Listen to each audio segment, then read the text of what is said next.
Amin. Baik, silakan duduk semua. Shalom. Sekali lagi shalom. Mari kita kasih tepuk tangan yang terbaik buat Tuhan Yesus.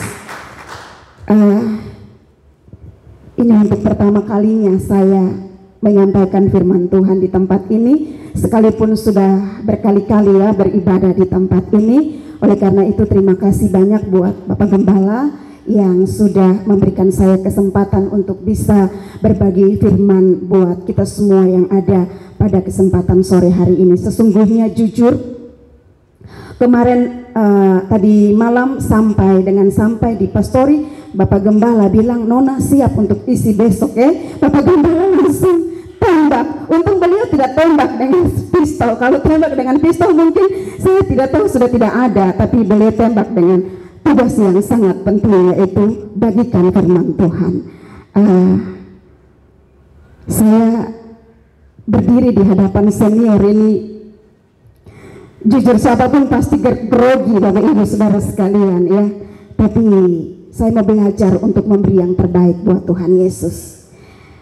Kesempatan sore hari ini, sebelum saya membagikan firman Tuhan, ada yang mungkin sudah kenal dengan saya karena saya merasa saya bukan orang asing di tempat ini sebenarnya, tapi ada juga yang pasti belum kenal dengan saya.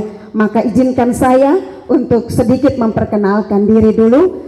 Saya biasa dipanggil dengan Ibu Ince. Saya asli orang Alor, lahir di Alor, besar di Alor, menikah di Alor, tinggal di Alor, pelayanan di Alor, suami orang Alor juga. Jadi ini Alor asli. Ya, saya punya 1 orang suami, 4 orang anak. Saya mengembalakan salah satu gereja sidang jemaat Allah di Kabupaten Alor, khususnya di Kecamatan Alor Barat Laut. Nama gereja tempat di mana saya dipercayakan Tuhan untuk melayani, Gereja Sidang Jemaat Allah Victory Hula. Kalau nanti ada suatu hari mungkin jemaat di tempat ini, kalau datang ke Alor bisa singgah dulu di tempat saya, biar kita bisa makan marungga sama-sama dulu begitu. Haleluya. Itu sedikit perkenalan saya untuk sekedar diketahui oleh setiap jemaat yang belum kenal dengan saya. Baik Bapak Ibu Saudara, langsung saja mari saya ajak kita semua, kita akan buka Alkitab kita dan kita akan baca bersama-sama di dalam, terima kasih, pertama Tawarik pasal 16 ayatnya yang ke-11. Firman Tuhan ini saya sudah bagikan di Jemaat Victory pada hari doa puasa kemarin di hari Jumat, dan saya tergerak untuk membagikan kebenaran ini bagi setiap kita jemaat Tuhan di tempat ini. Pertama Tawarik 16 ayatnya yang ke-11, cuman 1 ayat saja. Oleh karena itu kalau Bapak Mama jemaat sudah mendapatkannya, mari kita berdiri bersama-sama. Kita akan baca secara bersama-sama. Sekali lagi, pertama Tawarik 16 ayatnya yang ke-11. 3, 2, 1. Carilah Tuhan dan kekuatannya, carilah wajahnya selalu. Sekali lagi, 1, 2, 3. Carilah Tuhan dan kekuatannya, carilah wajahnya. Sekali lagi dengan suara lebih keras, 3, 2, 1. Carilah Tuhan dan kekuatannya, carilah wajahnya. Iya, kasih tepuk tangan sekali lagi buat Tuhan Yesus. Silakan duduk. Terima kasih banyak. Tuhan Yesus memberkati kita semua. Mama, semua yang dikasihi di dalam nama Tuhan Yesus Kristus. Dulu waktu saya masih sekolah minggu, masih jadi anak sekolah minggu, saya salah satu anak di kampung saya yang paling setia datang ke sekolah minggu. Ya, saya paling rajin sekali kalau ada dikasih ayat hafalan dari guru sekolah minggu. Waktu itu kami disuruh untuk bisa menghafal doa Bapa Kami, 7 perkataan Tuhan Yesus, lalu 10 hukum dan lain sebagainya. Jadi hal-hal itu saya sudah luar otak begitu sejak masih SD, masih sekolah minggu. Lalu tapi saya belum mengerti apa arti ibadah. Bagi saya sudah jadi satu keharusan begitu sebagai orang Kristen untuk jadi anak sekolah minggu. Lalu datang ke kaum muda. Waktu SMP, SMA jadi kaum muda, saya juga belum mengerti apa itu ibadah. Saya berpikir karena saya orang Kristen ya ibadah. Jadi setiap hari Minggu pergi ke gereja. Tapi tidak dapat apa-apa. Pulang gereja ada ibadah kaum ada ibadah rumah tangga, ada ibadah kaum muda, saya aktif ikut, tapi bukan untuk tujuannya mau dengar firman Tuhan atau mau memuji Tuhan, tapi dalam ibadah kaum muda maupun dalam ibadah rumah tangga itu biasanya akhir ibadah ada makan dan ada minum bersama. Itu tujuan saya waktu itu kalau pergi ke ibadah, makanya saya rajin sekali untuk datang ke ibadah-ibadah tersebut. Tapi Bapak Ibu Saudara yang diberkati di dalam nama Yesus, waktu itu saya belum bertobat, tapi sekarang saya sudah bertobat. Jadi sudah berubah, tidak lagi seperti itu ya. Dan ketika saya merenungkan firman Tuhan ini, saya membaca kebenaran firman Tuhan ini, saya mendapati sebuah tema, cari apa dalam beribadah. Cari apa dalam beribadah. Seperti saya tadi ya, ada begitu banyak orang Kristen yang motivasinya berbeda-beda saat datang ke dalam ibadah. Saya tidak bicara soal gereja, tapi saya bicara soal ibadah. Karena kalau gereja itu hanya hari Minggu saja kita datang ibadah, kita gereja. Tapi ibadah itu setiap hari pasti ada ibadah. Contoh di sini ada ibadah kaum pria, ada ibadah kaum wanita, ada doa puasa kaum muda, sekolah minggu dan lain sebagainya. Tidak semua orang punya motivasi yang sama saat datang ke dalam ibadah. Ada yang tujuan datang beribadah karena seperti saya tadi, hanya karena orang Kristen rutinitas saja. Setiap hari Minggu pergi ke gereja. Ada yang datang karena ada seseorang di gereja, ya. Ada yang datang karena dikasih tugas untuk melayani. Jadi kalau tidak dikasih tugas melayani, tidak gereja. Nanti minggu berikutnya atau kapan dikasih pelayanan baru datang ke gereja.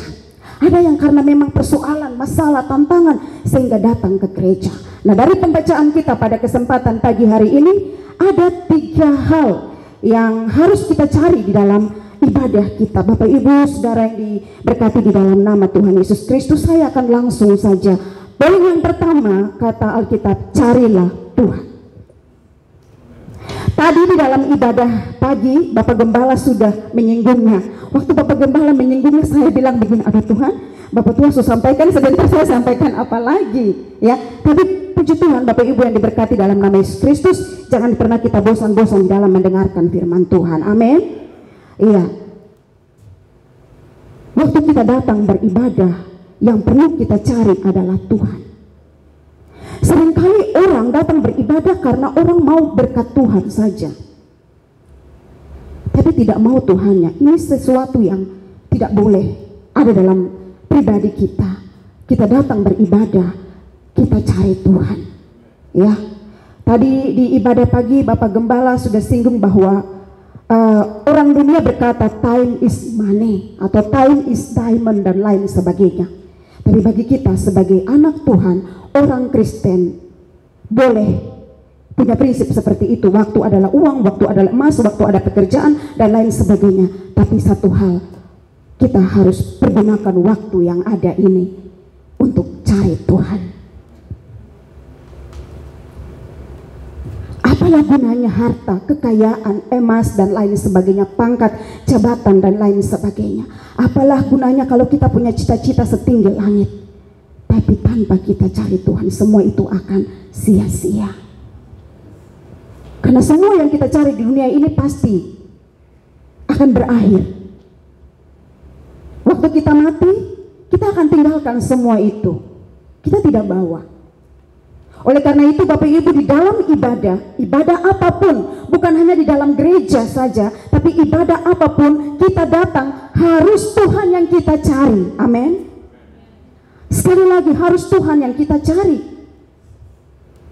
Setiap orang yang datang ibadah dan mencari Tuhan pasti ada tujuannya. Contoh, kalau saya perlu dengan Bapak Gembala, saya harus cari Bapak Gembala sampai saya bertemu dengan Bapak Gembala. Apa yang menjadi tujuan saya bertemu dengan Bapak Gembala, saya harus sampaikan apa maksud saya. Ketika saya bertemu dengan Bapak Gembala lalu saya ceritakan apa tujuan saya, pasti saya merasa lega. Kalau saya belum bertemu dengan Bapak Gembala, saya akan berusaha terus, mungkin lewat telepon, SMS, WA, atau cari di rumah, ya saya akan terus berusaha mencari Bapak Gembala sampai saya bertemu dengan Bapak Gembala, baru saya merasa lega. Demikian kita Bapak Ibu Saudara, waktu kita datang ibadah, kita harus cari Tuhan dengan sungguh-sungguh sampai kita bertemu dengan Dia. Sampai kita bertemu dengan Dia. Tadi dalam ibadah pagi Bapak Gembala sudah menyampaikan dalam Yesaya pasal 55. Carilah Tuhan selama Ia berkenan ditemui, berserulah kepadanya selama Ia dekat. Ketika kita cari Tuhan dengan sungguh-sungguh, kita akan bertemu dengan Dia. Ketika kita bertemu dengan Dia, maka dengan sendirinya apapun yang mau kita sampaikan kepada Dia, akan kita sampaikan kepada Dia dengan terus terang, dengan jujur, tanpa rasa takut, tanpa rasa malu dan segala sesuatu. Kita akan mengungkapkan segala sesuatu kepada Tuhan secara spontan Bapak Ibu Saudara. Kalau kita cari Tuhan dengan sungguh-sungguh dan kita bertemu dengan Dia, maka Dia sama seperti Bapa kita di bumi, seperti Bapa jasmani kita yang bebas kapan saja kita mau bicara dengan Dia, kita bicara. Demikian kita dengan Bapa kita di sorga. Ketika kita berjumpa dengan Dia secara pribadi, maka kita bebas menyampaikan apapun kepada Dia.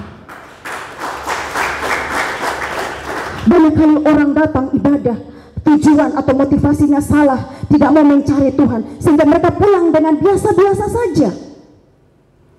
Ya, tapi bagi setiap orang yang mencari Tuhan dengan sungguh-sungguh dan ketika bertemu dengan Tuhan, ketika mereka menyerahkan segala sesuatu kepada Dia, seperti Yesaya mengatakan, berserulah kepadanya selama Ia dekat. Ketika orang berseru kepada Tuhan, menyerahkan segala persoalan hidup, tantangan yang mereka hadapi, firman Allah berkata bahwa setiap masalah, setiap persoalan, setiap tantangan terlepas di hadirat Tuhan. Orang yang merasakan kehadiran Tuhan berbeda dengan orang yang tidak merasakan kehadiran Tuhan. Orang yang merasakan kehadiran Tuhan ketika mencari Tuhan dengan sungguh-sungguh dan hadirat Tuhan turun memenuhi dia punya semangat Bapak Ibu Saudara, semangat memuji Tuhan, semangat menyembah Tuhan, semangat berdoa, semangat membaca merenungkan firman Tuhan, semangat mendengarkan firman Tuhan. Sekalipun hamba Tuhan menyampaikan firman Tuhan mungkin 2 jam, dia tidak akan patah semangat, dia tidak akan bosan. Kenapa? Karena dia sudah berjumpa dengan Tuhan secara pribadi. Karena Tuhan sudah bertemu dengan dia, sehingga dia memiliki semangat, dia memiliki kerinduan, dia memiliki gairah untuk mau ada di hadirat Tuhan. Selama apapun dia akan bertahan. Tidak ada roh bosan, roh masa bodoh dan lain sebagainya tidak akan ada. Bagi mereka yang tidak mengalami perjumpaan dengan Tuhan, yang tidak mencari Tuhan di dalam ibadah, akan cepat bosan. Bapak Gembala, cukup sudah kok, stop sudah. Khotbah apa kok lama begini di dalam hati. Kalau omong langsung pasti Bapak Gembala hardik, tapi di dalam hati pasti ada rasa seperti itu. Ini orang pimpin pujian, lagu pun banyak lagi, cepat sudah kok kita pulang. Tapi kalau kita menikmati hadirat Tuhan, Tuhan yang akan mengontrol kehidupan kita, bukan kita yang mengontrol Tuhan, tapi Tuhan yang akan mengontrol kehidupan kita. Kita akan bebas untuk menikmati hadirat Tuhan. Bapak Mama bersaudara semua, selain Yesaya mengatakan hal seperti itu, Nabi Amos juga mengatakan hal yang sama. Saya baca di dalam kitab Amos pasalnya yang ke-5, ayatnya yang ke-4 sampai dengan ayatnya yang ke-6. Amos pasal 5.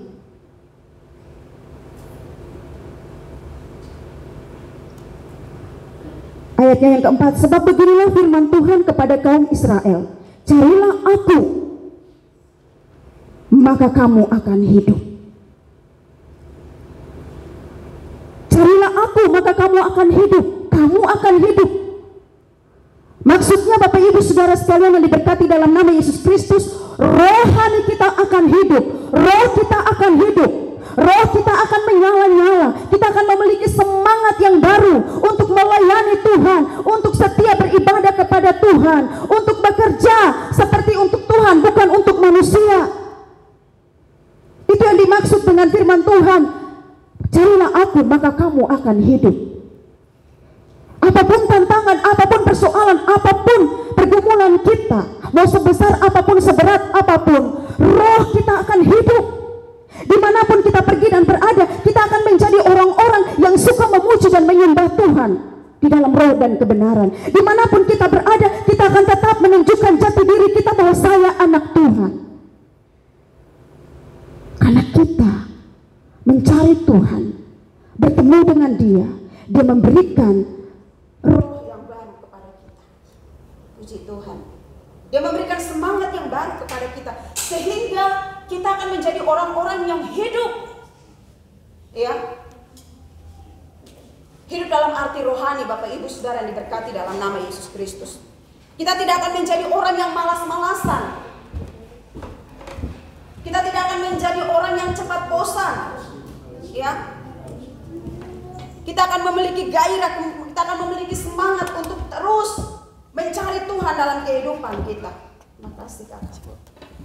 Lalu ayat 5 firman Tuhan di dalam Amos pasal 5 berkata, janganlah kamu mencari Betel, janganlah pergi ke Gilgal, dan janganlah menyeberang ke Betseba, sebab Gilgal pasti masuk ke dalam pembuangan dan Betel akan lenyap. Bapak, mama, bapak, saudara semua yang diberkati di dalam nama Tuhan Yesus Kristus, jangan kita mencari Allah lain selain Allah yang hidup, Allah yang berkuasa. Amen.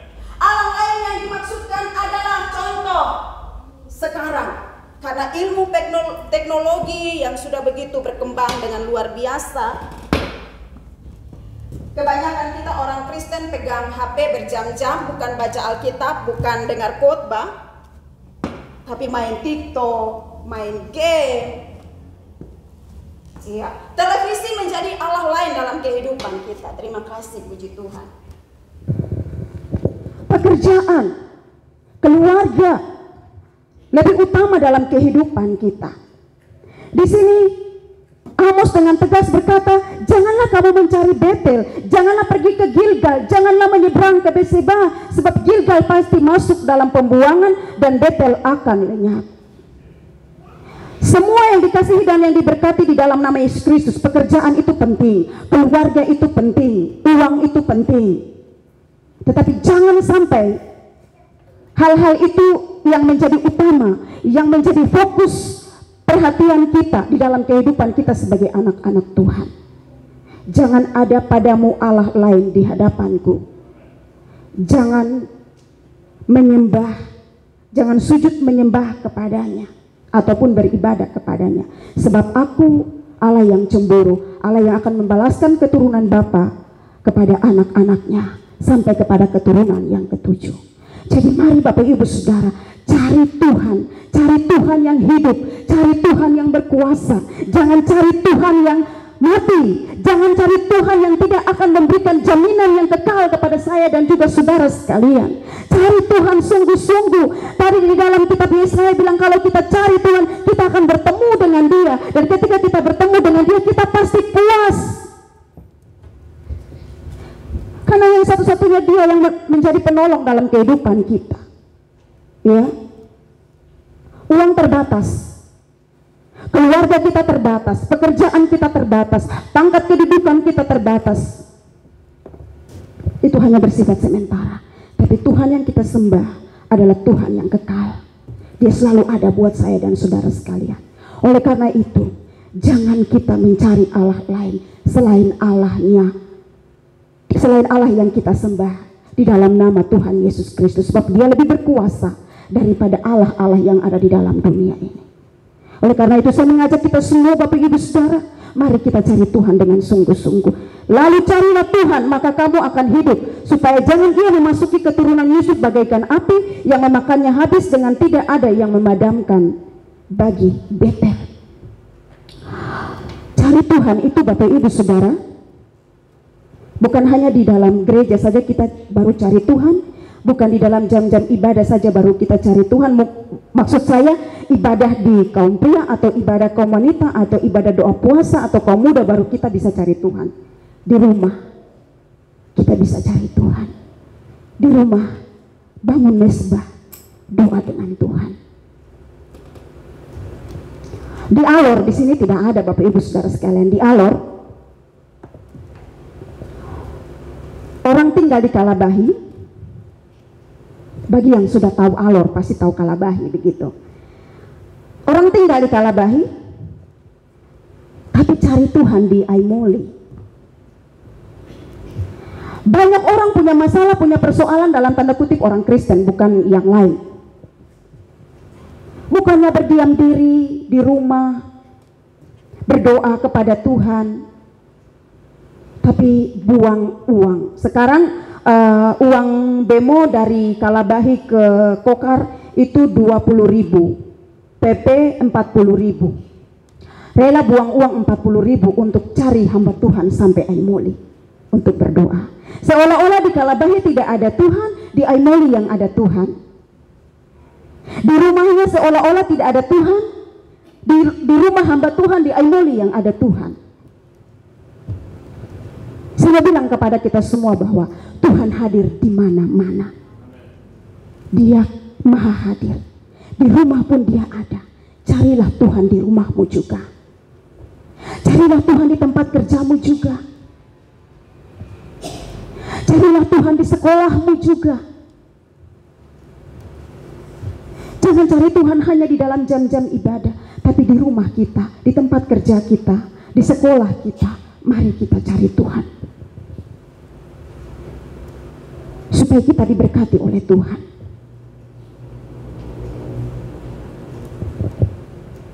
Kita bisa menemukan Tuhan di dalam doa. Kita bisa menemukan Tuhan saat kita memuji dan menyembah Tuhan. Kita bisa menemukan Tuhan melalui firman-Nya.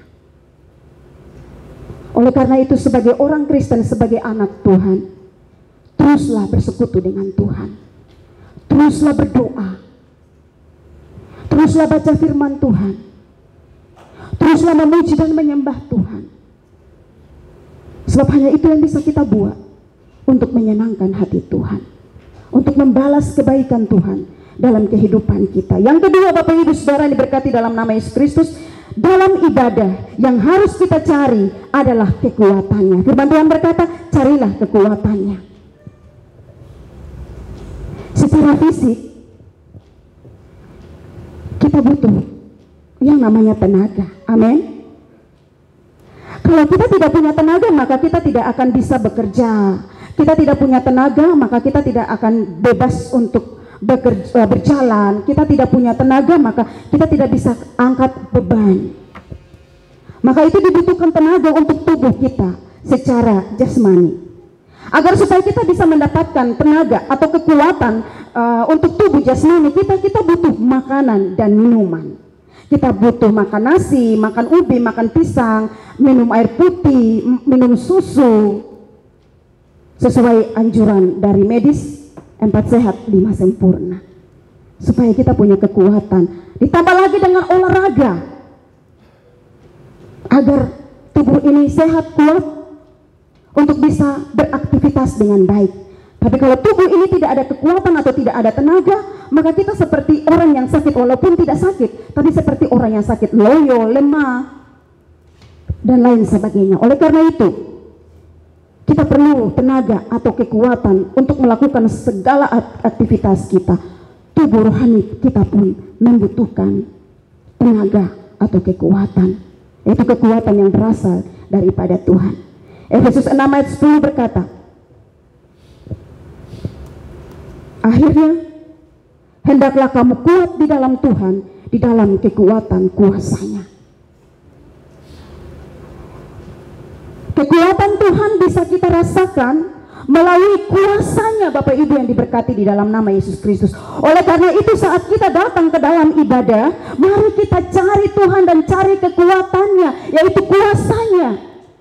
Kuasa-Nya harus kita rasakan, harus ada di dalam hati kita, mengalir dalam kehidupan kita. Kalau kita merasakan kuasa Tuhan, maka kita akan dimampukan, ya. Kita akan merasa kuat untuk terus setia di dalam Tuhan, untuk tetap mengiringi Tuhan. Kalau tanpa kuasa daripada Tuhan, maka kita tidak akan bisa melayani Tuhan dengan segenap hati. Kita tidak akan bisa melayani Tuhan dengan sepenuh hati, dengan sepenuh waktu kita. Kita akan melayani Tuhan karena terpaksa, ya. Oleh karena itu kita butuh kekuatan, yaitu kuasa Allah di dalam kehidupan saya dan saudara sekalian. Ketika kuasa Tuhan itu turun dalam kehidupan kita, maka akan ada mujizat dalam kehidupan kita, ya. Tanda heran dan ajaib akan menyertai setiap langkah hidup kita. Kita akan menjadi berkat dimanapun kita berada, karena Tuhan memberikan kepada kita kuasa. untuk memberitakan Injil, untuk menyembuhkan orang yang sakit, ya, melakukan banyak sekali tanda heran dan ajaib. Oleh karena itu kita perlu kuasa Tuhan dalam kehidupan saya dan juga saudara sekalian, agar kita kuat untuk bisa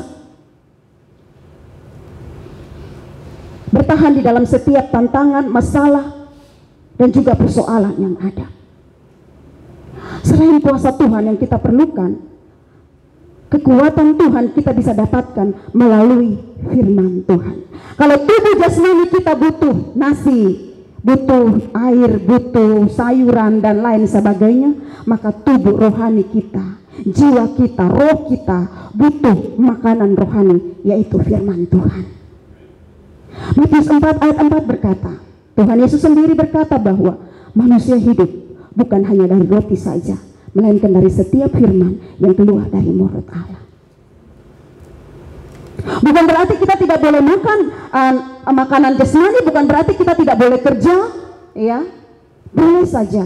Tetapi ingat Bapak Ibu Saudara, firman Tuhan itu adalah makanan rohani dan minuman rohani kita yang akan memberikan kekuatan bagi jiwa kita, bagi roh kita, agar kita tetap setia di dalam Tuhan, melangkah bersama dengan Tuhan, menghadapi segala tantangan, masalah, persoalan yang terjadi dalam kehidupan kita. Tanpa firman Tuhan, kalau kita orang yang tidak suka untuk mendengar firman Tuhan atau baca firman Tuhan atau belajar firman Tuhan, maka dengan mudahnya kita akan kecewa Bapak Ibu Saudara. Dengan mudahnya kita akan putus asa, dengan mudahnya kita akan bimbang, kita akan khawatir, kita akan susah, kita akan sedih atas segala persoalan, tantangan yang kita hadapi. Bahkan dengan mudahnya kita akan berpindah ke aliran yang lain, ke agama yang lain, karena tidak kuat bertahan kalau kita tidak hidup di dalam firman Tuhan.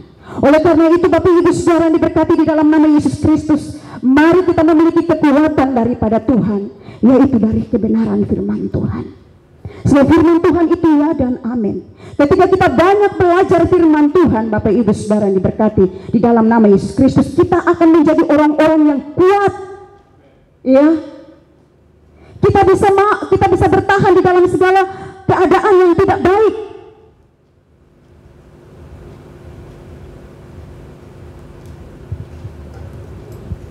Hari-hari ini Bapak Ibu Saudara, kita sebagai orang Kristen, sebagai anak-anak Tuhan, banyak sekali godaan yang datang, ya, apalagi khusus anak-anak muda. Dengan adanya HP ini, banyak anak-anak muda jatuh dalam dosa perzinahan. Di sini di Kupang mungkin tidak, tapi di Alor banyak Bapak Ibu Saudara. Masih SMP, anak-anak gadis masih SMP, yang harusnya masih menikmati masa remaja, harusnya senang-senang sekolah, belajar, tapi harus gendong anak.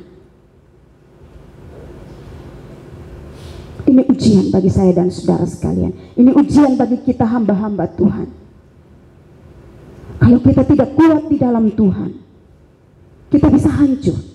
Oleh karena itu mari kita belajar firman Tuhan. Firman Tuhan berkata, marilah kepadaku semua yang letih lesu dan berbeban berat, aku akan memberikan kelegaan kepadamu. Kalau kita tidak tahu akan firman Tuhan ini, maka dengan mudahnya kita akan menjadi orang Kristen yang gagal. Kita akan mencari jalan pintas, kita tidak datang kepada Tuhan. Ketika kita punya masalah, ketika kita punya persoalan, kalau kita tahu firman Tuhan, maka yang pertama kita cari adalah Tuhan dulu. Karena firman Tuhan menjamin. Tuhan tidak hanya sekedar berjanji.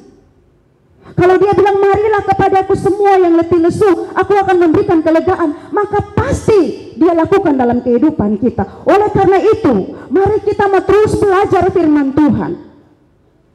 Ya. Rasul Paulus berkata, segala perkara dapat kutanggung di dalam Dia yang memberikan kekuatan kepadaku. Segala perkara. Hidup ini sudah susah Bapak Ibu Saudara. Jangan buat tambah susah lagi dengan tidak datang kepada Tuhan. Bagaimana kita mau datang kepada Tuhan, mau mengutamakan Tuhan dikala kita punya persoalan, tantangan, masalah, kalau kita tidak kuat di dalam Tuhan. Oleh karena itu ketika firman Tuhan disampaikan kepada kita, mari kita dengar, mari kita hargai, agar supaya ada rema-rema khusus atau rema-rema baru yang Tuhan taruh di hati kita, di pikiran kita, menjadi kekuatan dalam kehidupan kita, sehingga waktu kita menghadapi tantangan, waktu kita menghadapi kesulitan, waktu kita menghadapi kesukaran, waktu kita sudah tahu tujuan hidup kita ini mau kemana, kita tahu bahwa firman Tuhan itu ya dan amin. Dia akan memberikan kepada kita kekuatan sehingga kita akan terus melangkah maju. Iya. Satu kebenaran firman Tuhan Roma 1 ayat 16. Sebab aku mempunyai keyakinan yang kokoh dalam Injil, karena Injil adalah kekuatan Allah yang menyelamatkan setiap orang yang percaya. Pertama-tama orang Yahudi, tetapi juga orang Yunani. Rasul Paulus bilang, aku mempunyai keyakinan yang kokoh di dalam Injil, karena Injil adalah kekuatan Allah. Injil, firman Tuhan adalah kekuatan Allah. Mari terus menjadi orang-orang yang suka belajar akan firman Tuhan. Saya senang ada program dari Badan Pengurus Pusat, yaitu program baca Alkitab. Mungkin semua kita sudah tahu, Bapak Gembala sudah kasih tahu ya. Bagi kami para pelayan-pelayan Injil, satu hari 3 pasal. Bagi jemaat 1 pasal. Dan itu mendorong saya secara pribadi untuk terus membaca firman Tuhan. Dimanapun, karena sekarang ini sudah mudah, kita tidak perlu bawa Alkitab yang buku itu. Tadi saya sempat bilang di Gembala, aduh mama saya ini tidak bawa Alkitab nih. Saya bawa Alkitab yang ada sarungnya, itu ada pegangan, jadi tidak bawa tas juga tidak apa-apa karena mudah pegang. Ternyata anak saya bawa ke sekolah waktu saya berangkat, ada pelajaran agama di sekolah. Jadi akhirnya saya tidak bawa Alkitab. Saya bilang, mama saya tidak bawa Alkitab nih. Mama bilang, tidak apa-apa, pakai itu HP saja Jubai. Nah sekarang ini sudah canggih, kita pergi kemana-mana, kita tidak perlu bawa Alkitab yang buku itu, kita tidak perlu tenteng lagi berat-berat. Sekarang sudah mudah, kita punya HP Android, di situ kita bisa install aplikasi Alkitab, di mana saja kita bisa baca Alkitab. Ya, saat di tempat tidur atau permisi saat di kamar mandi, mungkin saat kita BAB, kita bisa bawa HP, kita bisa baca Alkitab di sana. Sebab firman Tuhan, Alkitab itu adalah firman Tuhan, mengandung janji. Dan firman Tuhan itu adalah sumber kekuatan dalam kehidupan kita. Kalau tubuh roh jasmani kita butuh makanan, maka tubuh rohani kita pun juga butuh makanan, yaitu firman Tuhan. Firman Tuhan akan memberikan kepada kita semua kekuatan untuk kita tetap setia melangkah menjadi anak-anak Tuhan yang tetap setia sampai akhir dari hidup kita. Yang ketiga yang perlu kita cari dalam ibadah adalah carilah wajahnya, cari wajah Tuhan. Saya mau bilang di sini bahwa ketika kita datang ibadah, mari kita pandang Tuhan. Jangan kita pandang manusia. Kenapa kita harus pandang Tuhan, Bapak Ibu Saudara? Karena Tuhan itu pribadi yang sempurna, tidak ada cacat celanya. Dia pribadi yang maha kudus, suci, mulia. Dia pribadi yang patut untuk dijadikan sebagai contoh dalam kehidupan kita. Kalau kita pandang manusia, kita bisa kecewa. Karena manusia itu terbatas. Manusia punya banyak kekurangan, manusia punya banyak kelemahan. Oleh karena itu banyak sekali jemaat-jemaat Tuhan yang kecewa dengan pemimpin pujian. Ada banyak-banyak jemaat Tuhan yang kecewa dengan gembalanya. Gembala sidang apa kok model begitu? Nah, pikir gembala sidang ini Tuhan Allah mungkin. Jadi tidak punya kekurangan-kekurangan. Ingat, gembala sidang juga manusia. Punya kekurangan, punya kelemahan, punya keterbatasan. Di bawah kolong langit ini belum ada satu orang pun yang sempurna di mata Tuhan. Semua kita masih belajar tahap demi tahap untuk menjadi pribadi yang sempurna. Oleh karena itu kalau kita pandang manusia, pasti kita kecewa. Kita pandang manusia, pasti kita putus asa. Tapi kalau kita pandang Tuhan, kita tidak akan dikecewakan. Oleh karena itu setiap kali kalau kita datang beribadah, jangan kita pandang manusia, jangan pandang singer song leader, jangan pandang pengkhotbahnya. Tapi mari kita pandang Tuhan, arahkan hati kita, mata kita hanya tertuju kepada Tuhan Yesus Kristus. Carilah wajahnya, maksudnya pandang saja Tuhan.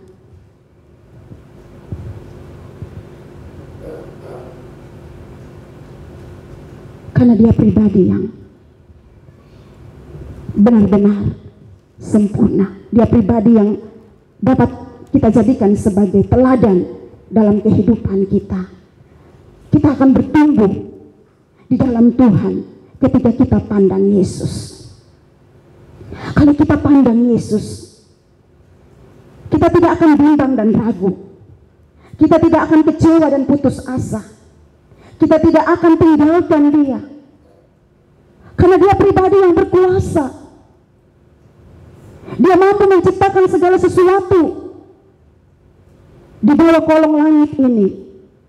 Dia yang menciptakan lautan dan daratan. Dia yang menciptakan laut dan segala isinya. Segala jenis tumbuh-tumbuhan dia yang ciptakan. Termasuk kita manusia dia yang ciptakan. Kalau mimbar ini, bunga ini, kursi yang Bapak Ibu Saudara duduk, alat musik yang ada ini, itu ciptaan manusia. Tapi ciptaan Tuhan, tidak ada yang bisa menyamai ciptaan Tuhan. Oleh karena itu setiap kali kalau kita punya masalah, kita punya persoalan, kita punya tantangan, jangan kita pandang manusia. Mari kita pandang Tuhan, sebab dia yang akan mampu memberikan kepada kita jalan keluar. Jangan cepat-cepat kita cari manusia. Jangan cepat-cepat kita langsung ingat, oh saya punya kawan, dia pasti tolong saya. Aduh saya ingat, waktu itu tuh saya ada kasih pinjam Nona Jenny uang 500.000. Nah sekarang saya butuh uang 500.000, pasti dia akan bantu saya. Karena waktu itu saya sudah bantu dia, nah jadi sekarang saya pasti dia bantu dia. Tiba-tiba saya datang, Nona Jenny bilang, aduh minta maaf ibu, besok ada uang. Pertama karena saya tidak pandang Tuhan dulu, tapi saya pandang manusia. Walaupun saat itu Nona Jenny punya uang sebenarnya ada, tapi karena saya tidak pandang Tuhan terlebih dahulu, tapi saya pandang Nona Jenny. Makanya saya datang, Nona Jenny bilang, ibu besok ada uang, padahal dia ada uang. Tuhan keraskan hati dia. Tuhan tutup jalan. Yang Tuhan mau kita pandang dia sebagai Tuhan yang luar biasa. Yang Tuhan mau adalah kita pandang dia sebagai Tuhan pembuat mukjizat. Yang Tuhan mau kita pandang dia sebagai Tuhan yang mampu menolong kita mengatasi segala kesulitan, kesukaran dalam kehidupan kita. Sehingga waktu kita datang kepada dia, kita cari wajahnya dia, kita bertemu dengan dia, dia akan membuka jalan bagi kita. Seringkali kita manusia, walaupun kita ini sudah hidup bertahun-tahun di dalam Tuhan, tetapi begitu ada masalah, begitu ada persoalan, begitu ada tantangan, yang kita ingat pertama-tama itu adalah seseorang, bukan Tuhan dulu. Saya berharap di sini tidak ada lah, begitu. Pertama-tama yang kita ingat itu wajah seseorang. Lalu kita mulai datang kepada orang itu. Paling banyak yang terjadi adalah kecewa. Tapi kalau kita lebih dulu ingat wajahnya Tuhan, kita cari wajahnya Tuhan, kita pandang dia, ingat bahwa dia tahu segala sesuatu tentang kita. Sebelum kita sampaikan kepada dia, dia sudah tahu semuanya. Waktu kita pandang dia, kita ingat dia, ingat wajahnya, lalu kita datang, kita berdoa kepada dia, Tuhan tolong saya lagi butuh ini, saya lagi butuh itu. Dia buka jalan untuk kita. Beberapa bulan yang lalu, saya punya utang Bapak Ibu Saudara. Saya punya, waktu itu saya cuma coba-coba sebenarnya, tapi akhirnya saya mendapatkan masalah begitu, pinjaman online. Saya coba-coba awalnya, saya pernah share dengan Mama Gembala.